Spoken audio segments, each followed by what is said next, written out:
Hello, everyone. Thank you for joining us today for a conversation with Louise Mansfield. As you know, I'm always asking you how you feel today. I hope you're feeling well. If the answer is not yes, then you know that you always have your cup, and the cup should cheer you up. And I hope that the conversation today with Professor Louise Mansfield is going to cheer you up as well. So, and also welcome to those who are going to listen to watch this recording later on during the week. So you probably know Louise Mansfield. She's the Vice Dean for Research in the College of Health, Medicine and Life Sciences. She's also the director of a research center for health, well-being across the life course. And let me put this slide up. Right. So this is a photo of Louise, as perhaps the background is where your office is in Heinz Wolf on our beautiful campus. And some might wonder how to know whether Louise is actually on campus or not. And the rumor says that you can actually spot whether she's around just by looking in the parking. And she actually owns a bright blue VW camper van. So it's quite easy to spot her because she actually uses that camper van to drive to campus. Probably not these days because that actually uses a lot of petrol or diesel. Now, the question I have for you is, are you more of a T1 or a T5? So are you using the first generation of camper vans or the last generation of camper van? And as we know that, you have this expertise in sports and sociology, you're always on the move, and you're also using your camper van to travel around Europe. So I suppose that your answer would be to choose reliability and have perhaps you actually own the T5 rather than this peace and love image that the T1 has. So have you ever owned the T1 first? No, although I fully admire the T1. I think it's beautiful, and people who've got them and renovated them have my full respect. But they are unreliable. They do break down, and we've travelled miles and miles around Europe when we could. So we have one that looks exactly like that picture at the bottom. Well, yeah, that's the best way to travel around Europe and to find the secret spots where, well, yeah, you can park your van and maybe admire landscapes and forbidden views sometimes. Absolutely. That is great. So really highlights, your mentality here, and that you are always on the move, and that sports is central both in your research but also in your life. Now, if one looks at your expertise, I should say first though that you started. I'll keep this slide on. You studied sports sciences as undergrad, and you've done this at one of the most famous colleges in London, Borough Road College. And after that, you taught sports sciences in further education colleges. And then what made you choose an MSc and a PhD direction? That's going to be a question for you later, but you have actually done a master and a PhD in sports and sociology at the renowned Loughborough, I try to pronounce this, university here in the UK. And you actually are still now collaborating with your colleagues from Loughborough University. After that, you worked at Canterbury Christchurch University. And during your time there, you also contributed to some policy making in sports and worked, contributed to the Department of Health. We might talk about that a little bit later. And importantly for us today, you've joined Brunel University in 2013, perhaps surfing on the Olympics Games wave. And we'll discuss about this in a few moments. All right, so if we look at your research output, your expertise, Well, one, and this is your Google Scholar output. One clearly, and looking at your mostly cited papers, one can clearly see that the words that come most of the time in those papers are sports, social aspects, women, gender, London Olympics. And if you look at your publication profile, and sorry to have pulled that up, Louise, is that it's actually quite interesting. It starts a long time ago, but also when you see that, you know, after the London Olympics, there is sort of a bump in your citations, and I think that's quite interesting, and that brings me perhaps to the first question that I have for you is, of course, after the London Olympics, we had an increased awareness of sports well-being, and perhaps politics and policy making used London Olympics to promote sports in our society. And I can actually see another trend here in your citations, is that in 2020, so roughly when the pandemic started, perhaps there is another trend here that most of us stayed at home and also had a heightened, an increased awareness of sport, and, you know, we need to move to keep fit. So are you actually doing it all over again? Are you using the pandemic to try to sell sports and social aspects, and to sell the importance of keeping doing sports to have a good life? And do you think there is a difference between what happened after the Olympics, where we perhaps have athletes as models, and of course during the pandemic we didn't really have those role models? So do you think that it's going to be a difference here? I think there's a number of interesting things about this trajectory. One, I would argue that I came to a research career quite late in my career. And before that, I mean, I didn't finish my PhD until 2005, for example. Before that, my career was much more teaching focused. So teaching on A-level and BTEC sports science courses in tertiary education colleges, and then at Canterbury Christchurch University, when I initially went there, was a very teaching focused university. So the research agenda for me came much later, and in the last 5 years when I was at Christchurch. And you're right, it coalesced around the London 2012 Olympic Games, but that's almost a bit of a red herring about my research trajectory, and also the question you're asking about this seeming resurgence of some of the work that I've been involved in or led. Because I think the key topic that draws it together is public health, and then more latterly well-being. The Olympic work was around the public health legacy of the London 2012 Olympics. Before that time, no other Olympics had demonstrated an increase in physical activity as a result of the Olympic Games. And London 2012 was the first Olympics to have a policy document around a physical activity legacy. And we can all remember the millions of people that we were supposed to be getting physical activity. The numbers then got dropped when we realized we either couldn't record them or we couldn't reach those numbers. But those ambitions were really quite clear, that the Olympics were, of course, here as a celebration, a reflection of our national identity around sporting excellence, of course.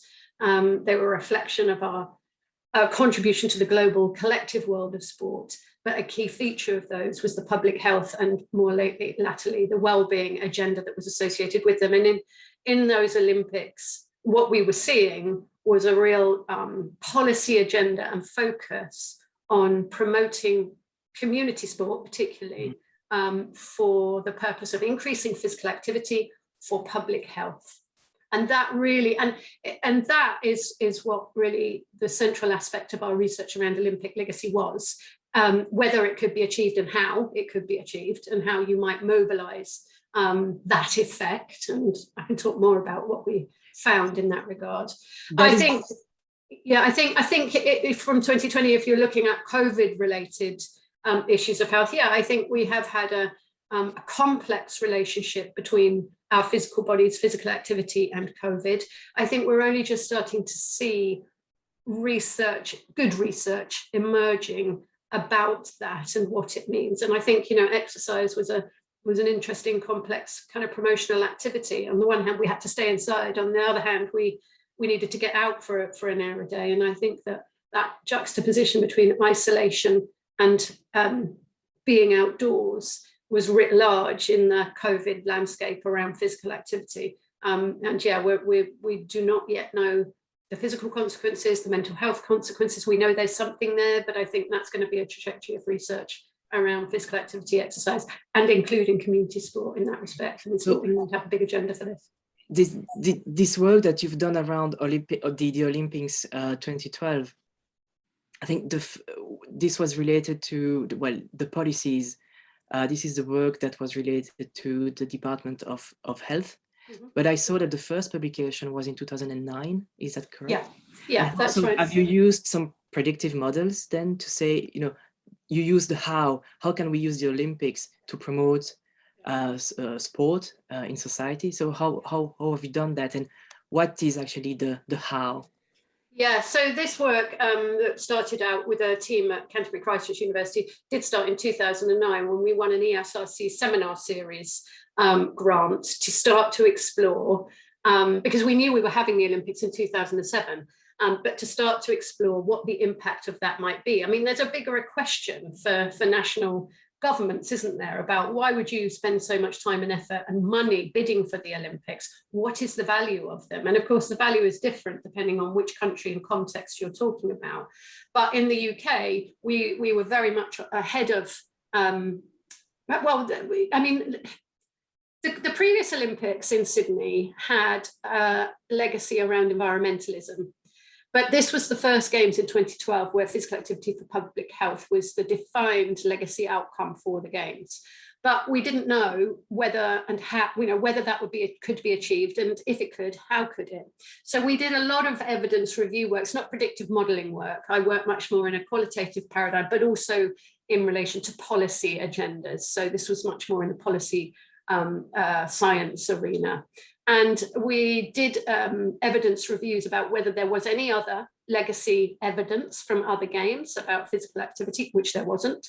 And we developed some really in-depth stakeholder work with people who were making decisions about Olympic legacy, key practitioners, public and citizen groups through that seminar series to explore the concept of legacy, what it might mean, and then how we could develop an approach, a strategy approach, a policy approach to leveraging any potential of the Games for increasing physical activity. And that can be done, but it's more complex than people think. I mean, the assumption is that you put the Games on, there's all these fantastic people doing all these amazing beyond human performances, and somehow that will ensure that people take part in sport.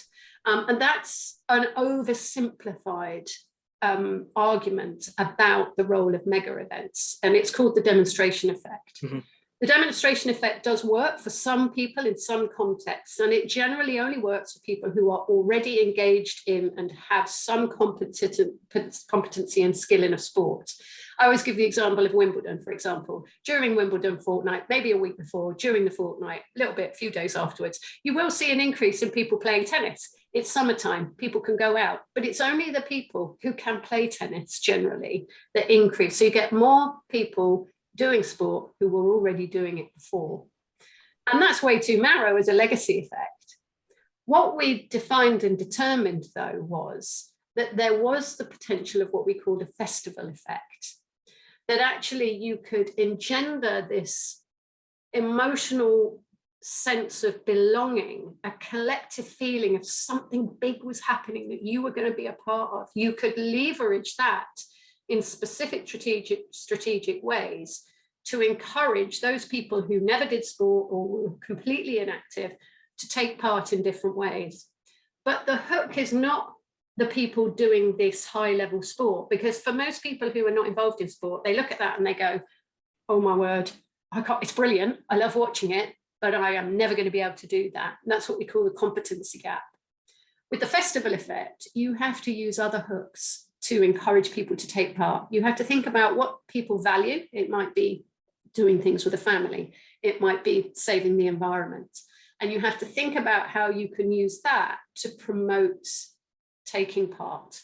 If you think about the work that the British Conservation Trust do, where people go and pick up litter and it engages being involved in a walk, for example. That's a really good example of using an environmental hook to develop people, engage people in a walking program, for example. And so we wrote, you can find this online, we wrote a strategy document for local authorities called Active Celebration. And it gives a diagram of the way in which you can leverage this festival effect, this feeling of being a part of something, and the excitement that comes with that. Explore what people value in their life and make a link between that and increasing physical activity. So yes, that's very interesting. You obviously see this effect of Wimbledon and tennis playing, also the Tour de France, and then everyone buys a new bicycle and starts cycling. And this competency gap, I'd like to ask a question on that. You've noticed, so you've done sports science, and you actually focus, I think your dissertation was mainly focusing on biomechanics and physiology. So what made you choose these more sociological aspects? And I'd like to link it with this competency gap. During your teaching years, have you actually noticed that there was inequalities, or I don't know, so some gender inequalities in accessing sport, and therefore there is a bigger competency gap with women than with males? Yeah, I mean, all of that is part of this really complicated mix about why people do and don't take part in physical activity. And it's way beyond the single domain of motivation, which is largely where a lot of work is done around behavior change. So I'm not saying that that's wrong, but I think that it's a very narrow part of the picture that doesn't capture the complexity. So yeah, I mean, my undergraduate dissertation was in biomechanics. I looked at the ground force reactions of trainers, and at the time aerobics was really big. This is exercise to music. I was an exercise to music teacher, so I was really interested in the kind of ground reaction forces through the ankle and the knee when you wore different footwear. But I was teaching exercise to music classes in lots of different diverse communities, and I think, as you become and be involved with people, and my methods are qualitative and ethnographic, you come to see the diversity of the people that you are working with. And by and large, most people are not excellent at sport as an Olympic athlete would be. They want to take part, they want to do something. A lot of people have been classically put off sport at school because, they've stood in the rain as left back in hockey, and I'm not criticizing hockey, I'm just talking about people's experiences. I remember in one of our big community projects in Hounslow, a lady in her 70s said to us, because we were looking at trying to engage older people as well as across the life course in a range of community sports. She said, my enduring memory is falling over in the race at sports day, and I never wanted to participate again. So, those kind of issues came to the fore at a later stage in my involvement in sport and in my academic career. And that's why I moved into sociological understandings of sport, fitness and exercise cultures, particularly with a gendered dimension, but that has expanded into much more complex overlaps of intersectionality, gender with age and disability and socioeconomic status. But that's why I was much more interested in those sociological questions. I felt that they would help me answer much better the question about how you could ensure that we created a physical activity sector that was inclusive, that was diverse, and that offered people a real range of activities, supported activities that suited their needs and desires. Because sport is quite a narrow term in the English language, whereas actually broader leisure perspectives and recreation perspectives, I think, are now much more accepted. And that's right, because they reflect the diversity of what people want to do, how they do it, how they engage in it. So I've got two questions now for you, and you use the word leisure. And sports and leisure, that's part of a REF, unit of assessment. Promoting and showing the importance of research in sports.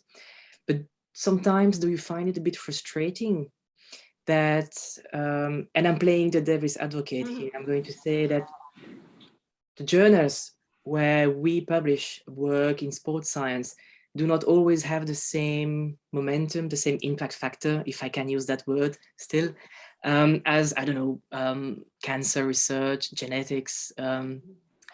Is that frustrating? Because I think you mentioned that sport is very important for our society, and as us as a nation shows us very unite. And as a parenthesis, I come from Belgium, and we have two communities, sometimes quite separated, but when the football team is playing, we are all together as a single nation. So it just shows, sports shows us who we are and shows our culture. So do you think that we should boost the importance of sport in research and in the REF? How can we do that? Yeah, I mean, the unit of assessment for sport and exercise sciences includes leisure, recreation, and tourism, actually. So it's quite broad. I think that the socio-cultural aspects of sport alongside the more natural science agenda are equally as important. But I think there's huge scope for interdisciplinary work here. And that's what we've tried to do since I came to Brunel, actually. The work that we've done has been community focused. So it has a particular methodological approach around stakeholder engagement and involvement and co-design and co-production, all of those kind of things. I can talk about that more if you want. But it's from the start, it's been multi or interdisciplinary.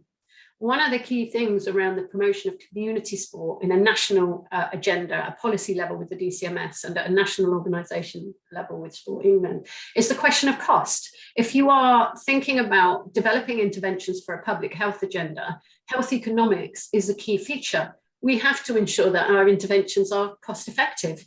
And so that was something that I was really minded to bring into a piece of work that we did in 2015 to 2017, funded by Sport England, called the Health and Sport Engagement Project. It was a co-production project with communities in Hounslow, with the local authority, their strategists, with funders, with Sport England themselves. And it was a combination of academic disciplines from sociology through policy and health economics. And that involved some analysis of lifestyle survey questionnaires, but also longitudinal observations, interviews with key stakeholders, and we were able to offer what was the first process outcome and economic evaluation of complex community sport intervention.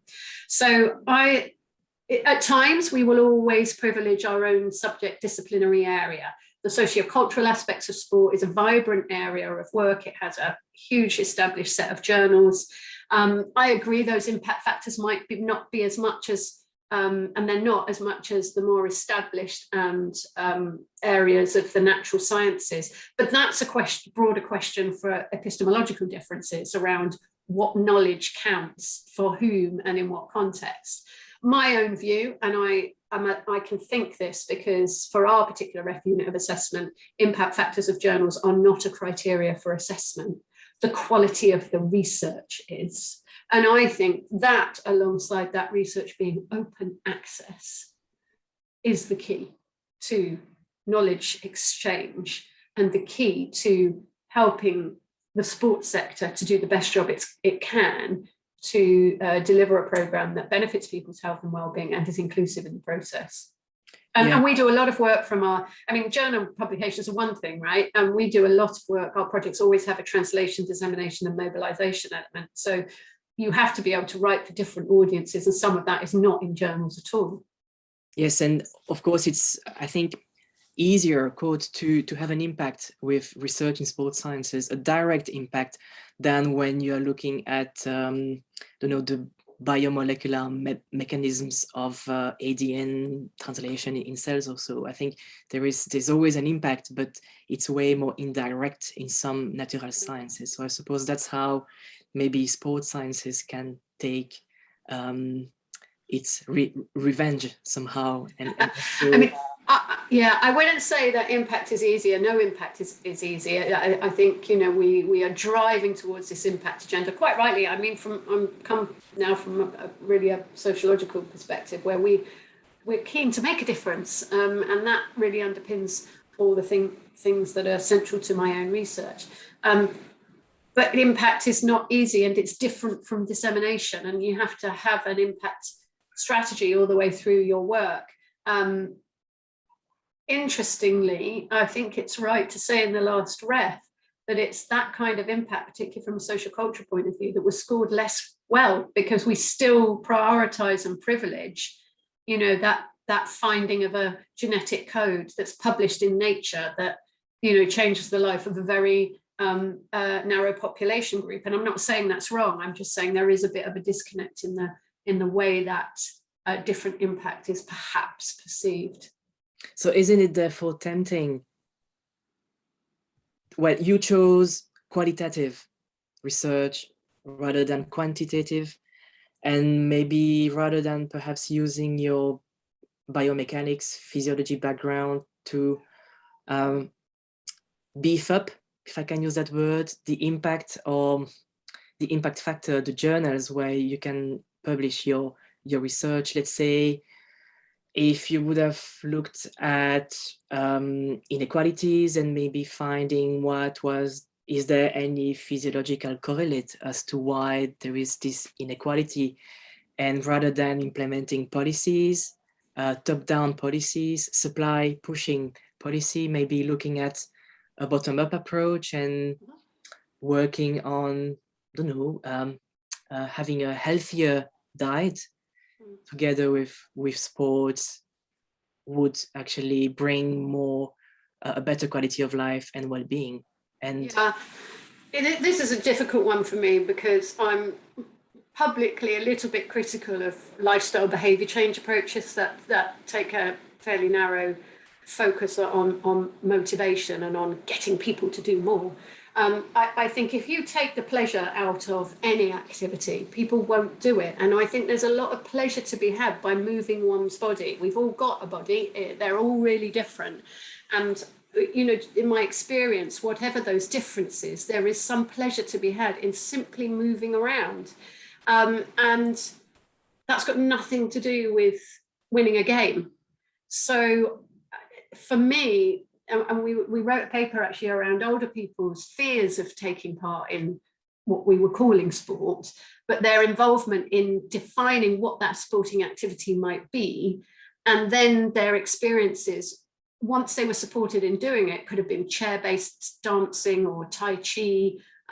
We had people playing table tennis in a lot of these sheltered accommodation that we had. So there were some traditional games, but they were defined by the people themselves. Their suite of activities and when they took part were defined by the people themselves. And you had a shift from this fear of being involved and moving one's body to an expression of pleasure and joy. I think what's underestimated in the lifestyle agenda is the role of the emotions. It's there's an emotional quality to the things that we do. There's an emotional driver to our behaviors. And I think that's a little bit lost in this very systematic, theoretically driven approach to behavior change that's in physical activity, at least, about getting people to do more. Right. And I'd like to echo here a comment from Akram, you know, highlighting this multi-dimensional aspect of sport. It's not about fitness and increasing muscle mass. It's about being happy, joy. You use the word joy, Akram, here. So definitely in line with what you were saying, Louise. And I just add to that point, actually, because Akram's so right. And this is not a general criticism of teachers or PE teachers. I think they do a brilliant job. But there is a systemic issue in schools around what the pedagogy of bodily movement. I mean, we call it physical education. That is supposed to be education through the physical. And yet what we largely see is team games. And so I think there is some work, and people's experiences of school sport is so central to their experiences of physicality. And I don't think we've quite got that right. You use the word body right now, and I'd like to read here the title of one of your paper, I suppose, a book chapter. Maybe going back to this performance gap or expertise gap that you mentioned before. No hyphen body's perfect. So no for not instead of nobody. So nobody's perfect. Women aerobics and the body beautiful. And about this gender gap again. So of course, is there again playing the devil's advocate here? Are women starting with a handicap because of the women's body image perpetrated in the media, and it's much more difficult for them, to go to the gym because of that? You also have another title in one of your publications. I think it's Fit, Fat, and Aerobic, or something Feminine. lines. So and feminism. So Yeah. how difficult is that then? Therefore, Yeah. So this is really complex. I think in contemporary society, girls and women have more opportunities to take part. There is a greater acceptance of different looks and experiences, but there is still a prevailing image, I think, particularly for young girls and women, around what is feminine. I do think there have been challenges and changes. I think that in some ways sport can provide a kind of subculture for challenging those. There's a lot of work around female bodybuilding, really, but I'm not sure that that necessarily is able to make a bigger difference in society. This is all wrapped up in wider notions of what it is to be a woman and a man in society. And we know that those conversations are really, really complex as we are starting to have greater challenges around, biological and socio-cultural bodies. But I think the historical trajectory is one of relative exclusion of women from certain sports. And you can see that just by the inclusion of women in certain Olympic events over time, and they're relatively recent. And I still think you do get some misogynistic commentaries about women's performances and their look in sport. At the same time, there have certainly been contemporary challenges to those, and there are far more opportunities for women to take part. And, partly this is caught up in media representations, the selling of sport, the commercialization of sport, fitness branding. Yeah, we've seen this in Tokyo. The volleyball players and the fact that there you go. And then in London 2012, there was a huge debate about whether, because boxing for women was an exhibition sport in London 2012, about people wanting them to wear skirts, so something between a short and a skirt. It didn't happen, but yeah, and the beach volleyball is a classic. So I have now a series of questions for you.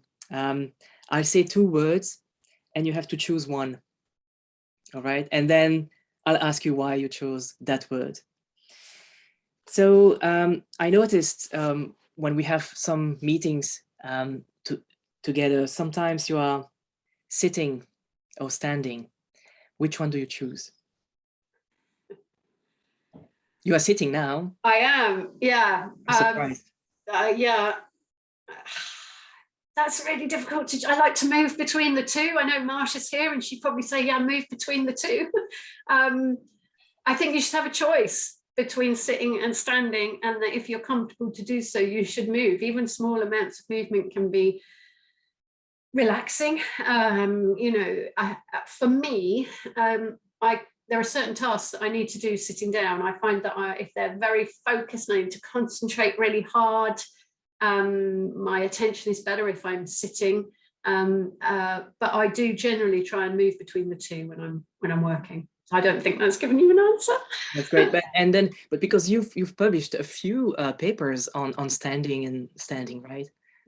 Lately, actually. So what were those papers about? Yeah. So again, this is all part of the agenda around how best to promote and encourage and support physical activity for different people in different contexts. So this was part of a workplace project with some colleagues at King's, and UCL, and now at Anglia Ruskin. And it was exploring in a co-produced way, and it was the first time that some qualitative work had been employed in understanding standing. So there was a kind of a lot of promotional work going on, particularly from the standing desk companies around you should stand, but not a lot of evidence for it, a little bit. And there's an increasing amount of evidence that moving between the two is beneficial. But what we were interested in is, what is the benefit of standing and how do people understand it? And so we, again, mixed methods, multidisciplinary project, and I led a qualitative stream that explored people's experiences of standing up in meetings, what it meant to them. So people had to choose 3 meetings to stand up in. We observed them and then we interviewed them after each meeting. And actually, standing up in meetings is quite difficult, not because it's physically difficult, but because it's practically difficult. There's nowhere really to stand. There's nowhere to put your laptop. There's nowhere to write notes. And actually, you feel weird standing up when everyone is sitting down. There's a classic quote in one of the papers where somebody says, can you sit down, please? Because it's not the norm. Should we ask university to have standing desks?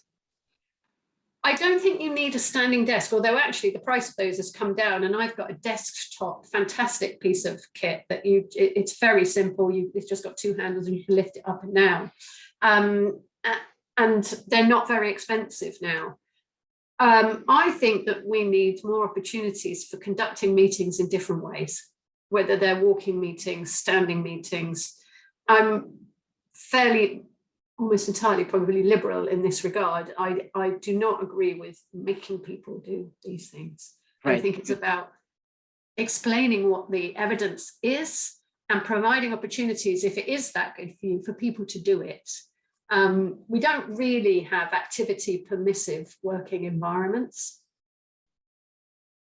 So I think that's a good conclusion to that question. I have question number 2 for you. And I think you already answered to that a little bit before. Would you choose sports or a healthy diet?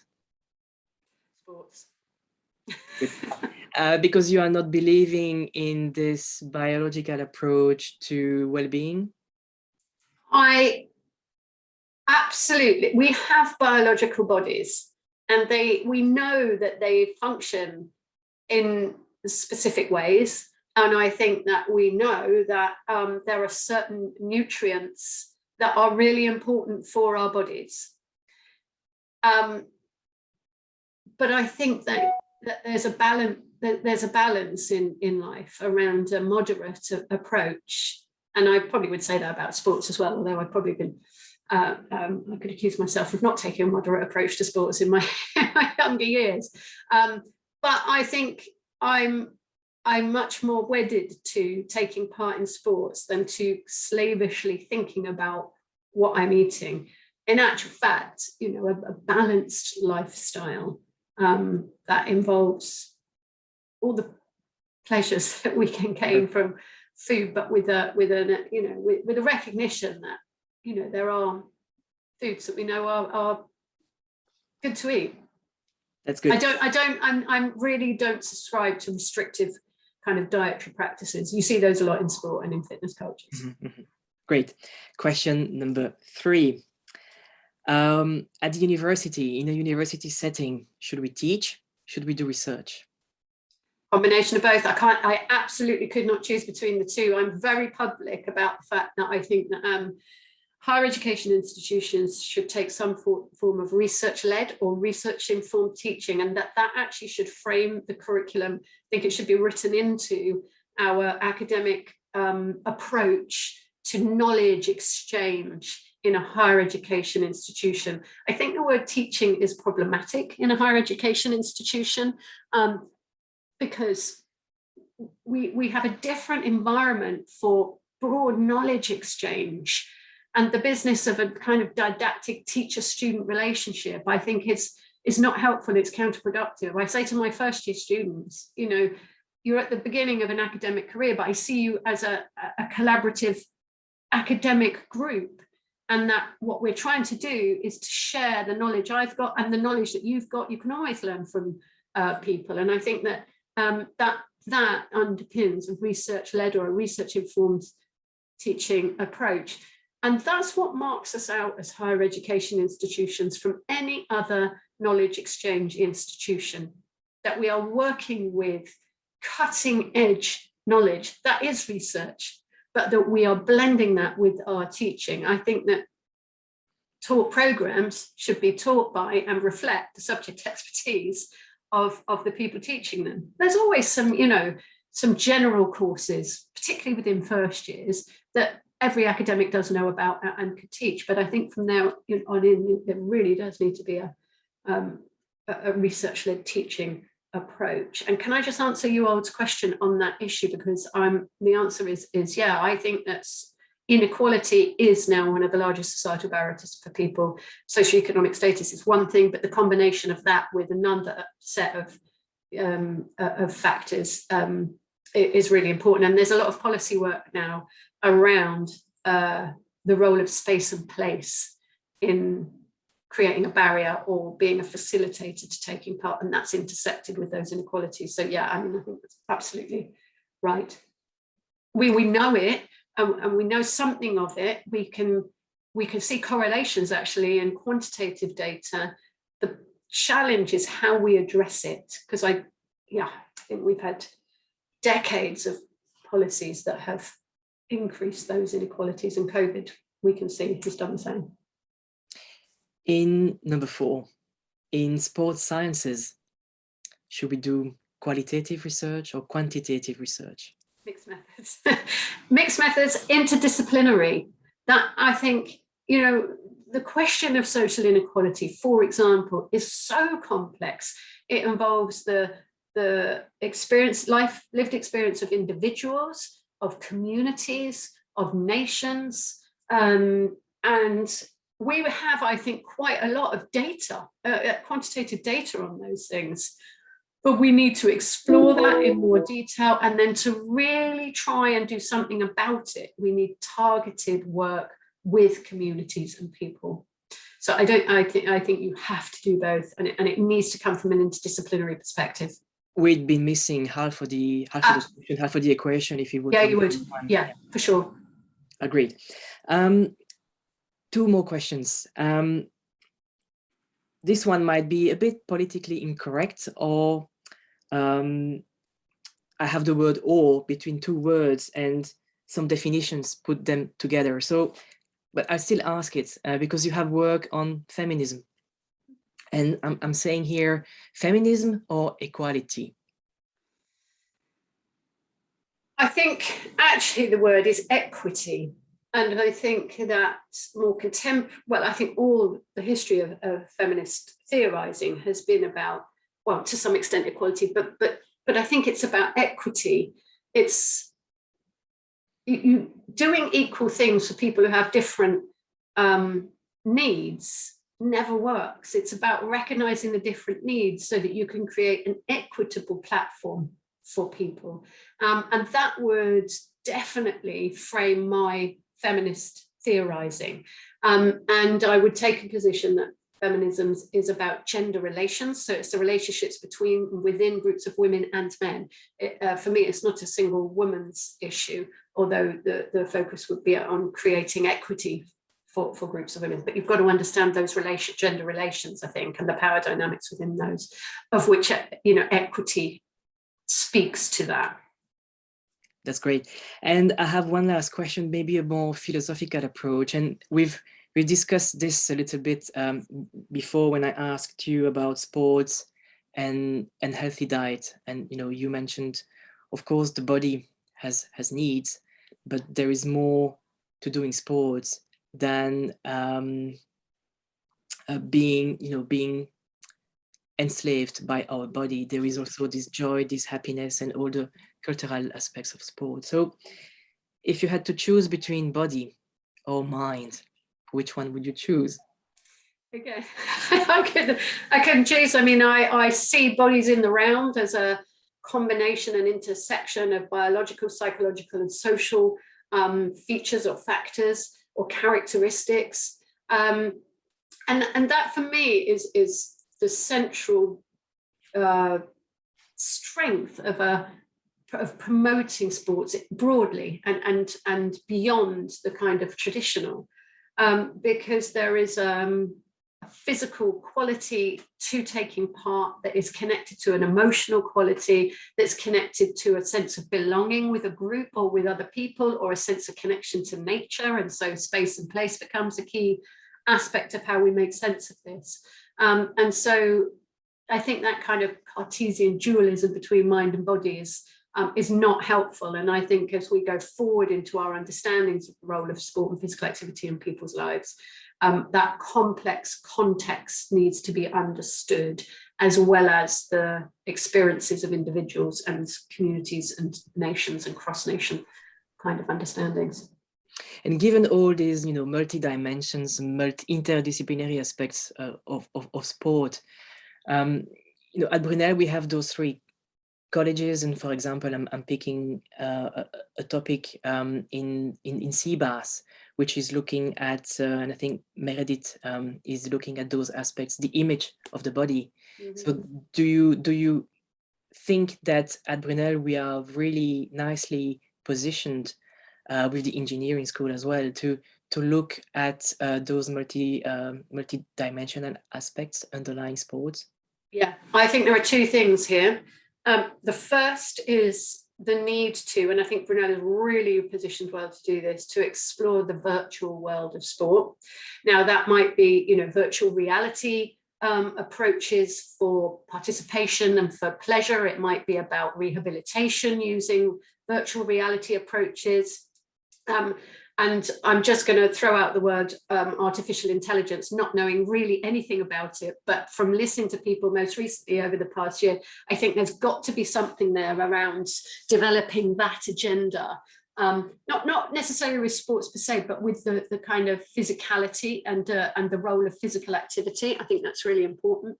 And this springs to mind as well, because there's an EU call, a Horizon 2022 now EU call, that I'm helping some of our expert in games design to contribute to. So if anyone's out there and they've got expertise in this area, give me a shout. But the call is called Games, Cultures and European Societies, and it's looking at the contribution of games broadly. Now that could be chess, or it could be board games. At Brunel, our expertise are around online games and looking at the contribution of online games to European society. Really difficult, complex, but a brilliant idea, because there's a policy agenda around the culture and creative industries. And remember that the sports sector is a really vibrant area for industry, for employment, for the creative work that goes into games design, a lot of which are around. Maritza has been involved actually, Tom. A lot of that work comes off the back of a more traditional understanding of sport and games. So I think there is a real trajectory that Brunel can capitalize on, that is around a kind of online digital gaming games kind of approach. Esports, for example, is a really vibrant area for people to start exploring, but also the digital gaming. Why I'm interested in the everydayness of that. Why is it that kids, they've got a break in their schedule, why do they go and play whatever it is they go and play? Is it the challenge? Do they feel immersed in it, that it's a detachment from the real world? I think all of that immersive, Akram's right, the immersive engagement with avatars, and that interaction. I think Brunel has some amazing scholars that could take this forward and connect it to some of the more advanced AI, digital, virtual. So I was going to ask you, what is your next step? And you actually answered that question. It's this EU proposal. But now you mentioned this online gaming. Is the issue is the lack of movement, and therefore, the fitness related improvements? How do you respond to this? So there's a bit of work around trying to ensure that there are breaks from taking part, and so health and well-being is a big part of the agenda. I'm quite interested to know whether actually that immersion in a game produces any physical effects, because we know that, you know, watch a horror movie, you get scared and your heart rate goes up. And I think there's a fascinating pieces that, and it might be out there, a work around that might have a contribution in the rehabilitation sciences, in disability studies. You know, there's a big assumption of ableism in the physical activity agenda, because we are asking for 150 minutes of moderate physical activity a day as something that's going to benefit our health. Well, if you're in a wheelchair, and you can't do that, are we saying that you are excluded from that physical activity agenda, never to be healthy? I mean, it's too much of a simplistic approach to think of physical. And if you look at some of the work, although it's quite limited, on meditative activities like yoga, there are health benefits from sitting still. That's a great answer. And we seem to have defined a gap for junior research, or ECRs. You know, if you were advising them to, you know, what should they apply for, what should be their next proposal, who could have potential to be successful, then you would be looking into those questions. Yeah, and we are at the moment developing a big European bid. Maritza is part of that. We have some partners in Spain and in Tampere in Finland, but it's got to be big. You know, these are €3 million bids. This project is about looking at the role of games and the impact of games on European societies in terms of social cohesion. You know, you'd have to have big work packages in there around health and well-being, cultural economics, the regulatory framework. So the connection with law, we're working with someone at Queen Mary University in London looking at the legal and regulatory framework for gaming, which is super complex because it's different in European societies. But actually that regulatory framework sort of defines everything, because it defines the intellectual property rights, the commercialization of games, who gets to access them, who gets to play them. That's great. Well, that's fantastic. We are getting close to the end of this discussion. I think I'm very happy, I have to say, because we actually went over a huge range of topics, from law to diet and to more biological aspects. Is there any last question in the audience here? If one feels like asking a last question in the chat, feel free. And if not, then I would like to thank you very much, Louise, for playing the game today, for being part of Brunel Cuppa Science. And I'd also like to thank the audience for being there and asking questions in the chat. Thank you very much, everyone. And see you next time. Goodbye.